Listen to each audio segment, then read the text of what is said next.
नमस्ते, रुचिरामध्ये तुम्हा सगळ्यांचं मनापासून स्वागत। आज मी भोगीची भाजी बनवणार आहे।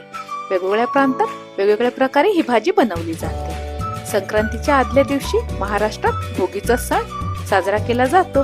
त्या दिवशी सगळ्या भाज्यांचा समावेश करून ही भाजी बनवली जाते। चला वेळ न घालवता भोगीची भाजी बनवायला सुरुवात करूया। आधी मी भोगीची भाजीसाठी वाटण तयार करून घेणार आहे। त्यासाठी मी कढईमध्ये 2 मोठे चमचे तीळ घेतलेला आहे। लो टू मीडियम फ्लेमवर ह्याला चांगले आपण फ्राय करून घेऊया।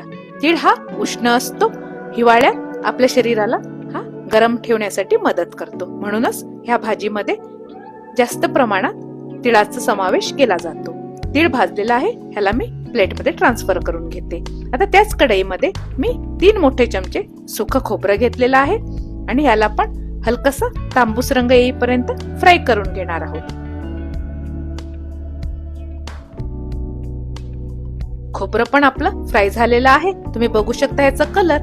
ह्याला पण मी त्याच प्लेटमध्ये काढून घेते।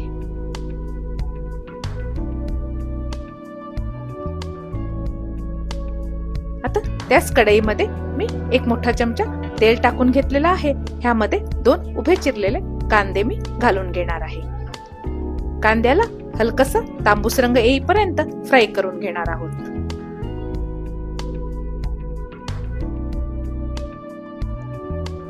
आता ह्यामध्ये मी 3 बॅडगी मिर्च घातलेली आहे आणि ह्याला पण फ्राय करून घेऊया, पण हे ऑप्शनल आहे। तुम्ही ह्याच्या ऐवजी भाजीमध्ये लाल मिर्च पावडर पण ऍड करू शकता।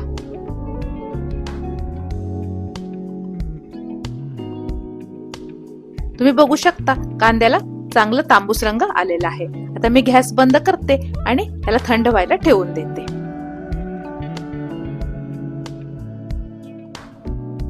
आपले मसाले थंड झालेले आहेत। आता मी एक मिक्सरचं भांड घेतलेलं आहे, ह्यामध्ये हे मसाले टाकून घेणार आहे। ह्या वाटणामध्ये मी 7-8 लसूणच्या पाकळ्या आणि थोडीशी कोथिंबीर पण टाकणार आहे।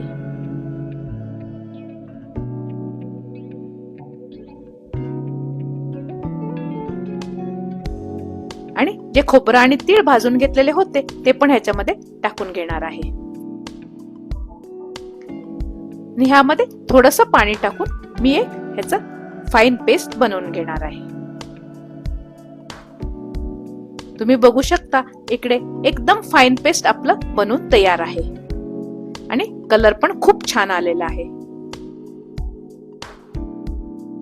आता मी भोगीची भाजीसाठी ह्या भाज्या घेतलेल्या आहेत। इकडे अर्धा कप मी घेतलेला आहे पावटा, अर्धा कप गाजर असं कट करून घेतलेला आहे, अर्धा कप बीन्स घेतलेला आहे,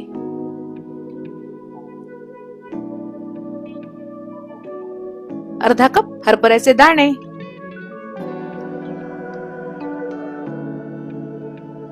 अर्धा कप श्रावणी गेवडा आहे। ह्याला पण असं मी कट करून घेतलेलं आहे। इकडे अर्धा कप फ्रेश मटर घेतलेला आहे आणि अर्धा कप शेंगदाणे। मी रात्रभर शेंगदाणे पाण्यामध्ये भिजवून ठेवलेले होते, ते शेंगदाणे मी इकडे वापरत आहे।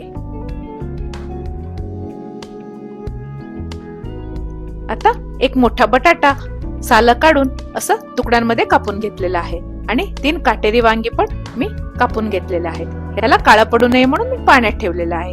यामध्ये तुम्हाला एखादी भाजी नाही मिळाली तर त्याला तुम्ही स्किप करू शकता। काही लोक या भाजीमध्ये बोरं आणि ऊस पण वापरतात। आपल्या सगळ्या भाज्या तयार आहेत, तर आता भोगीची भाजी बनवायला सुरुवात करूया। यासाठी कढईमध्ये मी 2 मोठे चमचे तेल घेतलेलं आहे। तेल चांगलं तापलं की ह्यामध्ये अर्धा चमचा मोहरी टाकूया। मोहरी चांगली तडतडली पाहिजे। आता ह्यामध्ये अर्धा चमचा जिरं टाकूया। आता जे आपण वाटण करून घेतलेलं होतं ते ह्याच्यामध्ये टाकणार आहे।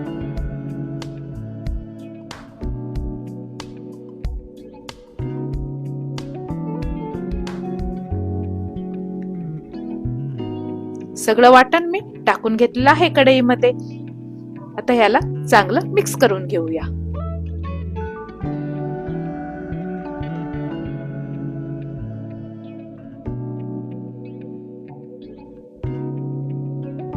आता ह्याला झाकण लावून 2 ते 3 मिनिट आपण शिजवून घेणार आहोत. इकडे बरोबर 3 मिनिट झालेले आहेत. आता तुम्ही बघू शकता मसाला आपला थोडासा फ्राय झालेला आहे. आता ह्यामध्ये मी 2 मोठे चमचे कांदा लसूण मसाला ऍड करणार आहे. याऐवजी तुम्ही गोडा मसाला पण ह्याच्यामध्ये टाकू शकता आणि अर्धा चमचा हळद. ह्याला चांगले एकदा मिक्स करून घेऊया आणि झाकण लावून परत 2 ते 3 मिनिट आपल्याला ह्याला शिजवून घ्यायचं आहे. 3 मिनिटांनी तुम्ही बघू शकता साइडनी तेल सुटायला सुरुवात झालेली आहे आणि खूप छान सुवास पण दरवळतोय. आता ह्यामध्ये मी 2 मोठे चमचे शेंगदाण्याचा कूट टाकून घेणार आहे आणि ह्याला पण चांगलं मिक्स करून घेणार आहे. तर ह्यामध्ये मी 2 चमचे पाणी टाकून घेते. यामुळे काय होतं, मसाले आपले चांगले शिजतात आणि खाली पण लागणार नाही. ह्याला झाकून परत 1-2 मिनिट आपण शिजवून घेणार आहोत. वाव, तुम्ही बघू शकता साइडनी छान तेल सुटलेलं आहे आणि सुवास पण खूप छान आला आहे. आता एकदा ह्याला मिक्स करून घेऊया आणि आपण जे भाज्या घेतल्या होत्या त्या ह्याच्यामध्ये ऍड करूया.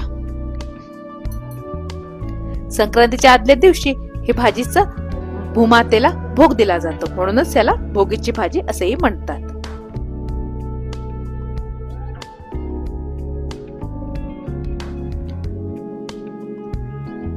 मी सगळ्या भाज्या कढईमध्ये टाकून घेतलेल्या आहेत. आता ह्याला एकदा चांगलं मिक्स करून घेऊया आणि पाणी न घालता ह्याला 2 ते 3 मिनिट आपल्याला शिजवून घ्यायचं आहे. यामुळे भाजीला खूप छान चव येते. 3 मिनिटांनी आपण भाजी चेक करूया. आपल्या भाज्या हलकेसे मऊ झालेल्या आहेत. तर ह्यामध्ये आपल्याला 2 ग्लास गरम पाणी घालायचे आहे. गरम पाणीने भाजीला खूप छान तरी येते. आता मी ह्याच्यामध्ये मीठ टाकून घेते आणि ह्याला एकदा चांगलं मिक्स करून घेणार आहे.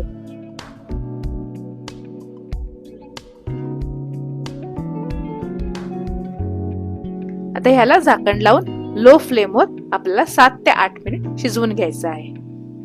इकडे बरोबर 8 मिनिट झाले आहेत.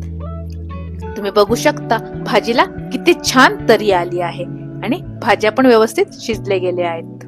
आता मी इकडे छोटासा चिंचेचा तुकडा पाण्यामध्ये टाकून ठेवला होता. चिंचेचं पाणी ह्याच्यामध्ये मी टाकून घेणार आहे. तुम्ही बघू शकता ह्याची कन्सिस्टन्सी. थंड झाल्यावर ही अजूनही थोडीशी घट्ट होणार आहे. आपली गरमागरम भोगीची भाजी बनून तयार आहे. आता मी वरून थोडंसं तीळ घालून घेणार आहे. आता गॅस बंद करूया. गरमागरम भोगीची भाजी तीळ लावलेली बाजरीची भाकरी सोबत खूप अफलातून लागते. तुम्ही पण ह्या भोगीच्या दिवशी भाजी नक्की करून पहा.